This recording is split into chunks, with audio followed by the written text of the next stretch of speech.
Salut à tous, aujourd'hui je suis chez Pierre, Salut. donc Pierre qui est un abonné, qui m'a proposé de venir visiter un petit peu tout ce qu'il avait chez lui, donc je suis entouré de terrarium, on va voir ça tout de suite.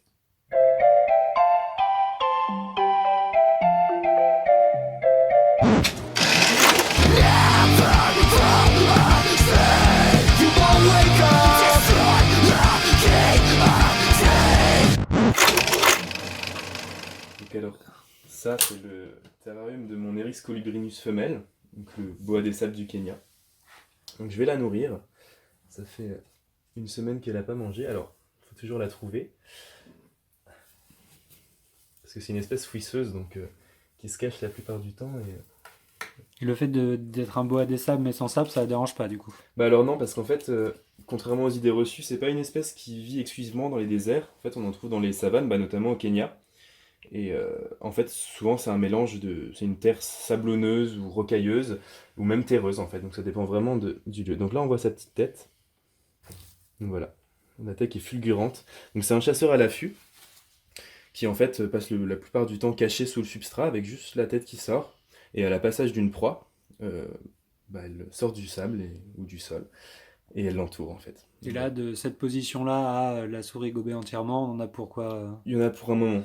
un bon Parce que quart c'est une d'heure, une espèce bonne heure? assez lente. Voilà. Donc là, elle va rester comme ça quelques minutes pour s'assurer que la proie bouge plus. Donc normalement, là, la proie se débat un peu dans la nature. Donc elle sert de plus en plus, tout simplement pour la neutraliser. D'accord. Voilà. Donc ça a pas l'air d'être un serpent qui est très très long. Non, mais c'est très très massif. Voilà. On va essayer de la bouger un peu sans trop la déranger. Donc elle a vraiment l'habitude, hein. Donc même si je la dérange un peu, elle lâche pas son repas. Mais c'est vrai que j'ai des spécimens assez jeunes ou qui n'ont vraiment pas l'habitude du contact, vaut mieux éviter de les déranger pendant le repas. Et puis là, D'accord. je fais ça pour Elle a la quel âge, montrer. hein? Donc elle a 6 ans et je l'ai depuis 2 ans. Donc voilà, je l'ai récupéré auprès de quelqu'un qui s'en séparait. Et j'ai tout de suite craqué pour cette espèce en fait. Même si on les voit pas beaucoup, ça a beaucoup de charme et puis ça a une tête assez expressive. Donc je pense pas qu'on va vraiment voir d'ici. Mais Non, voilà. pas de souci. Alors, qu'as-tu à nous proposer d'autre? Donc alors, on va passer au suivant. Donc ici, quelque chose de très classique, hein, c'est Un un agame pogo! barbu, ouais, Pogona viticeps. Donc voilà. Qui est pas très actif en ce moment parce qu'il entre bientôt en hibernation. Je vais quand même lui donner une petite blatte parce que c'est la période où il s'engraisse. Voilà, donc c'est une espèce omnivore en fait, donc qui va manger. Et Donc les voilà. abonnés, allez montrer ça à vos mamans et dites-leur que vous voulez des Ouais, reptiles il y a après. tous les bébés. Donc voilà, donc normalement il va se jeter dessus, hein. C'était assez rapide. Et bah, bon appétit, mon grand. C'est vrai qu'on a vraiment pas eu le temps, hein. Bah ouais. Il a un prénom? Ouais, il s'appelle Silice. Ouais. Silice. Pourquoi Silice, du coup? Bah en fait c'était parce que au début il était vraiment très très pâle en fait quand j'ai d'abord pris un leucistique d'ailleurs et en fait c'est à peu près la couleur du minéral la silice qui est en fait enfin qui comment dire qu'on retrouve dans pas mal de sable en fait. D'accord, très bien. Donc, voilà. Qu'est-ce qu'on a juste Donc au-dessus, alors là? ici on a des géconins donc Lepidodactylus lugubris mais malheureusement je pense pas qu'on va les voir parce que c'est une espèce nocturne et très craintive donc qui se cache beaucoup. Le terra est, Mais voilà le donc c'est terra un est terrain très naturel. luxuriant, hein. Donc, voilà. Alors, je vais brumiser un peu. Donc, voilà. Parce que ça, c'est une espèce qui aime bien l'humidité, donc c'est pour ça qu'on peut mettre vraiment des plantes naturelles de milieux tropicaux. Donc, voilà. Style des broméliacées comme celle-ci qui servent également de cachette aux plus jeunes. J'ai pas l'impression d'en voir dans les feuilles aujourd'hui. Donc, voilà. Après, c'est pas nécessairement l'heure, parce que là, on est en milieu d'après-midi, fin Ouais, alors que c'est d'après-midi. une espèce nocturne. On viendrait la nuit en irruption dans la pièce, on les verrait tous sur les vitres du terrain, mais là en pleine journée, c'est vrai que. Du coup, t'as le nom scientifique de Ouais, ces... Lepidodactylus lugubris. Voilà. Ah si, on peut quand même voir les œufs ici, parce que du coup c'est une espèce qui colle ses œufs. Donc voilà. Celui du haut a pas l'air fertile parce qu'il est vraiment pâle, mais celui du bas normalement va bientôt éclore. Et donc, du coup, quelle est la raison pour laquelle tu les enlèves pas du Et coup? en fait, si on les enlève, ils risquent de casser parce que c'est des œufs durs, contrairement aux œufs des serpents qui sont par exemple plus mous. Les geckos font vraiment des œufs à coquille dure et en fait, en les arrachant, Oui. on risque vraiment de les briser. Ouais, Donc, voilà. ils sont très très bien collés, quoi. Donc voilà. Donc je propose qu'on passe directement au bébé, qu'on va malheureusement pas non plus voir. Parce qu'en fait, une fois sortis de l'œuf, j'essaye de les séparer des adultes, parce qu'en fait, il y a du cannibalisme. J'en vois quand même un au fond, je vais essayer de le faire venir. J'ai pas trop d'espoir là-dessus. Ici. Voilà. Ouais, tiens, si, parfait. Donc voilà, ça c'est un bébé. Donc il a quelques semaines. On voit Alors, que la je vais queue m'approcher un petit peu. est régénérée. Voilà. Parce qu'en fait, lui, il s'est fait bouffer la queue par un adulte. Du coup. Donc là, il commence à repousser. Donc ils peuvent faire de l'autotomie, mais ça Ouais, repousse. mais ça repousse. Pas comme les geckos à crête, par exemple, qui eux... Et donc tu penses qu'il y en a combien là-dedans? Alors là, j'en ai 3, parce que là-dedans, je contrôle leur nombre, puisque je les attrape dans le terrain des adultes. Mais il y a peut-être d'autres juvéniles dans ce terrain des adultes que j'ai pas trouvé, quoi. Du coup, il y a quoi juste à côté? Alors ici, c'est des phasmes ronces, donc Aretaon asperimus. Donc là, on a une belle femelle ici, avec l'ovis cap en fait. C'est avec ça qu'elle pond les œufs et c'est comme ça qu'on les reconnaît généralement. Alors il y a pas mal de phasmes qui se reproduisent en fait par parthénogénèse, donc en fait où il n'y a pas de mâle et les femelles se reproduisent toutes seules. Mais chez cette espèce-là, en fait, il y a les deux, il y a mâle et femelle. Donc voici ici un mâle, donc qui est beaucoup plus petit et qui a une sorte de massue au bout de l'abdomen en fait. C'est vraiment un design très métal. Voilà, ouais, c'est clair. Ah oui, d'ailleurs, en parlant de parthénogénèse, j'ai oublié un truc, c'est qu'en fait, les géconins, donc, dont on vient de voir un bébé, chez eux, il n'existe que des femelles, et en fait, ça se reproduit sans mâle, donc par parthénogénèse En également. fait, ils se clonent. C'est ça. Donc, voilà, les petits sont des clones de la mère. Donc ici, on passe... T'as vraiment des terrains qui sont très très très plantés. Bah merci, ouais. C'est vrai que je... Non, ça fait plaisir à voir, parce que j'en vois de temps en temps qui sont vraiment dénués de toute végétation, avec juste 3-4 morceaux de branches qui se battent, et puis une fausse plante en plastique, c'est horrible. Bah oui. Non, Et c'est voir sûr qu'au niveau esthétique, ça change tout, quoi. des bobacs comme ça, bien luxuriants, Ouais. c'est vraiment un plaisir à regarder. Donc ici, j'ai ma femelle gecko à crête, donc elle est dans le coin là-bas. Je vais essayer de la tirer avec un petit verre. Oh oui, je la vois. Donc je la nourris surtout de répachi, mais de temps en temps, je peux lui donner des petites blattes ou des petits verres de farine. Alors les verres de farine, pas trop souvent parce que c'est riche en chitine, donc c'est pas super digeste, mais de temps en temps, en tant que friandise, il n'y a pas de souci. Bon, elle a pas l'air vachement intéressée. Allez, viens là, bichette. Bon, elle Si elle asticote veut pas bien, trop ouais. si elle veut pas. Je vais voir. Elle est assez grosse, hein, elle fait la taille Ouais. d'une bonne main. Mais pourtant, elle est encore jeune, là, elle a 1 an. La La cantine taille est- adulte est arrivée à 2 ans. La cantine est bonne. C'est ça. Ah bah c'est... Ah, ouais. Il ne reste plus qu'un morceau. Il l'a décapité complètement. Donc elle est juste là. Et donc là, elle est très claire, mais en fait, faut se rendre compte que la nuit, la partie grise peut devenir vraiment noire. C'est une dark pinstripe. Donc on voit bien le pinstripe, c'est-à-dire la rayure qu'il y a sur la crête en fait. Mais elle devient vraiment dark, donc très sombre. Les dimensions de ce terrain-là, c'est quoi du coup? Ça, c'est un 60 x 45 x 60. Donc le minimum pour cette espèce, c'est 45 x 45 x 60. Mais j'ai décidé de lui offrir un peu plus parce que c'est quand même une grosse espèce qui est assez active. Voilà. Et dans les terrains naturels, c'est toujours bien de prendre un peu la taille au-dessus, entre guillemets. Oui, parce que du coup, il y a Parce qu'en beaucoup fait, d'espace qui est encombré en fait. Ouais, par les plantes. Et puis surtout, il y a moins d'entretien forcément, puisqu'on peut pas trouver les crottes forcément partout, puisqu'il y a des feuilles mortes partout. Et donc en fait, l'épuration du terrain se fait grâce à des petits cloportes ou des colamboles, enfin différents invertébrés Oui, décomposeurs. il y a tout un organisme Et du coup, là-dedans. voilà, c'est vraiment un écosystème, donc c'est bien que ce soit un peu surdimensionné pour que ça tourne bien. Du coup, en termes de micro-organismes, t'as mis de la colambole, Alors j'ai juste mis des cloportes, mais il y a des colamboles en fait qui sont venus avec les feuilles mortes, parce que D'accord. voilà. Souvent je désinfecte pas de manière En outrancière. termes ce que je mets. en termes de substrat, c'est juste des feuilles mortes ou Alors tu mets non, quelque chose dessous? il y a un peu de terre de coco mélangée avec un autre terreau spécial terrarium dont je me souviens plus le nom. Et avec dessus des feuilles mortes. Et je mets pas de drainage. Il y a certaines personnes qui utilisent des drainages, mais en fait, au niveau des arrosages, Vu je qu'il y fais a beaucoup vraiment de plantes. attention de ne pas en mettre beaucoup, et donc Mhm. il y a pas besoin de... Et puis je Non, mets des puis, plantes aussi. puis bien sûr, t'as le des potos, gamelles ça s'en d'eau fout, et quoi. puis Ouais, pour l'eau et le repachaille c'est que ça. t'as là-bas. Exactement. D'ailleurs, il en reste encore un peu. Donc voilà. D'accord. Alors du coup, encore à côté, qu'avons-nous? Encore à côté, j'ai mon serpent des blés. Donc le premier serpent que j'ai eu, qui a maintenant 4 ans, je pense. Ben, on voit sa petite tête juste là. Pareil, je vais essayer de de l'attirer avec une petite proie. La tête est juste là.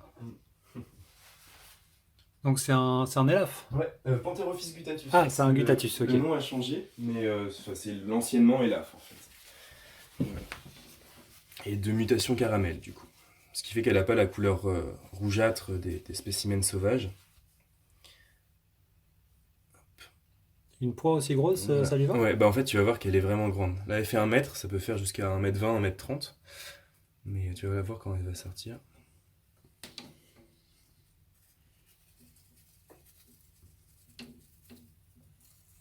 Après, donne-le-lui, la torture pas. Bah souvent j'essaie de la faire bouger un peu parce que c'est vrai qu'en terra, Je vais essayer de passer par là. Hop. en terra ils ont moins d'exercice, donc la faire chasser un peu, je pense que ça peut toujours pas leur faire trop de mal. Voilà. Voilà. Hop, nickel. C'est vrai qu'elle est très grande. Hein. C'est vrai qu'elle a une tête assez petite par rapport à son corps, donc on se rend pas forcément compte. Mais voilà. Donc là, pareil, elle va arrêter de bouger pendant un moment. Il n'y a pas de souci.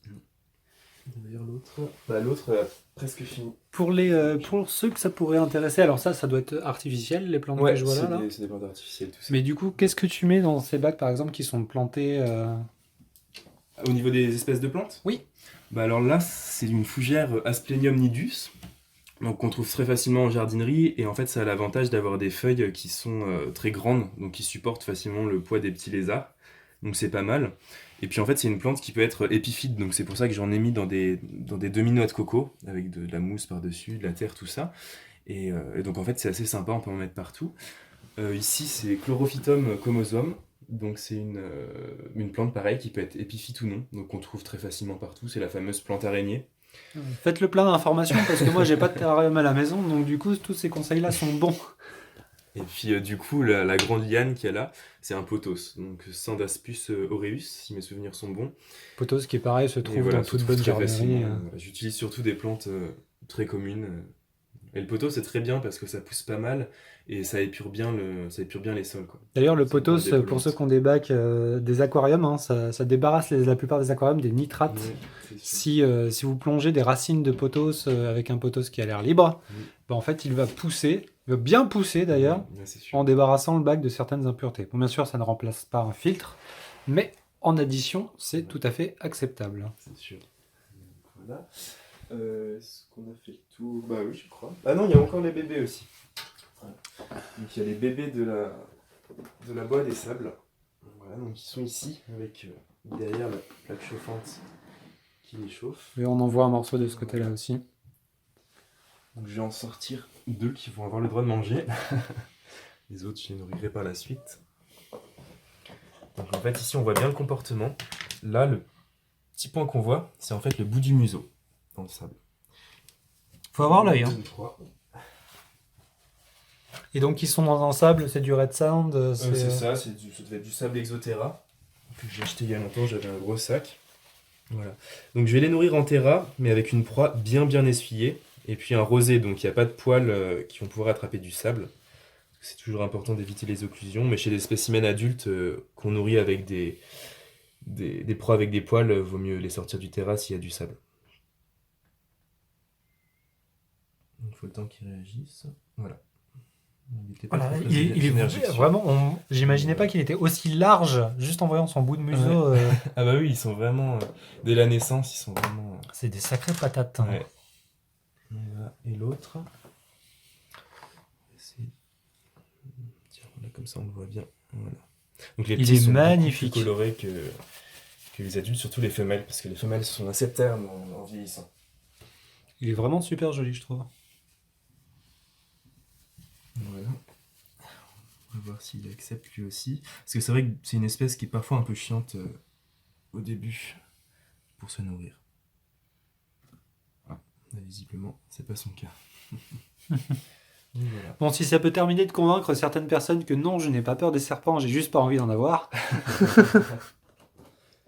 tiens, il y a l'autre qui finit son repas. Et on voit bien que la peau est vraiment élastique et la mâchoire peut s'écarter vraiment très largement. Ils peuvent se désarticuler la mâchoire. Oui, c'est ça, exactement. Bah, ils ont une articulation supplémentaire par rapport à nous qui fait qu'ils peuvent l'ouvrir beaucoup, beaucoup, beaucoup plus grand. Exactement. Et puis après, il y a les rangées dedans qui font leur Là, travail il faut tour à tour. avancer la proie. Ils ont du palais, il me semble. Parce que ça a une rangée de dents de plus, du coup, au milieu de la mâchoire. Hop. Donc, voilà pour les reptiles. Et donc là, c'est à peu près le clou du spectacle, en fait. C'est ça que j'ai Voilà. compris. Hein. Ouais, ça, c'est les urodèles, du coup. J'ai une espèce, Ah, urodèle de White. enfin des vrais animaux. Donc voilà mon bac, qui est un low-tech en fait, il n'y a aucune filtration. Enfin, la filtration est biologique, donc avec les plantes. Là, on voit qu'elles se font bien plaisir. Hein. Donc voilà. Et c'est vraiment comme une mare, il y a un peu de vase au fond que je siphonne de temps en temps partiellement. Tiens, on voit une petite larve ici. Je sais pas si elle passera en vidéo. Petite. Je la vois. Juste devant. Là, il y en a un spécimen plus gros, juste là. Mais je vais les attirer avec un peu de granulés. Et là, Ah oui, un petit peu de granulé. Bah, elles sont 6 à l'intérieur, donc ils auront peut-être même droit à une deuxième tournée. Là, il y en a un juste là, là. Voilà. Ça, c'est un mâle, j'ai l'impression. Alors, on me voit en contre-jour, donc du coup, c'est un petit peu dommage. C'est tellement plus beau que moi, ça. Et d'ailleurs, ici, il y a un pothos aussi, du coup. Oui, bah, ça va partout, de toute C'est façon. Ça. à l'épuration du bac en plus du reste. Mais on voit bien les racines. Il y a une sacrée jungle, en tout cas, dans ton bac. Ouais. Des fois, elles peuvent être un peu lentes. Et sachant qu'il n'y a pas de courant, l'odeur l'odeur des pelés va pas leur arriver tout de suite. Hein. On en voit une qui est là-bas, là, dans le coin. On n'a pas encore senti la source. Des fois, en bougeant, ça marche mieux, mais... Ah, ça y est. Après, moi, je sais quand je mets de la nourriture dans le bac, les miens, ils deviennent fous. Ils se bousculent et tout. Bah oui, une fois qu'ils vont avoir sorti la nourriture. Mais le truc, c'est qu'aussi, habituellement, ils sont habitués à ce que je les nourrisse derrière, là. Plus de l'autre côté. Ah si, ça y est, elle arrive. D'ailleurs, une fois, j'ai fait l'erreur de leur donner un ver de terre. Il y en a un qui l'a attrapé par un bout et l'autre de l'autre bout. Ça a été une bataille sans merci. Elle sent, mais elle n'a pas encore trouvé. C'est vrai que c'est plus compliqué. Ce que déjà, c'est que je vais essayer de... Ça bouge pas. Regardez-moi la taille de cette mamère. Ah, ça y est.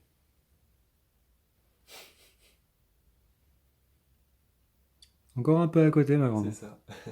Et puis le truc, c'est que là, elle voit son reflet. C'est de la concurrence. C'est ça. Ah, ça y est. Et voilà. Eh bah très bien, parfait.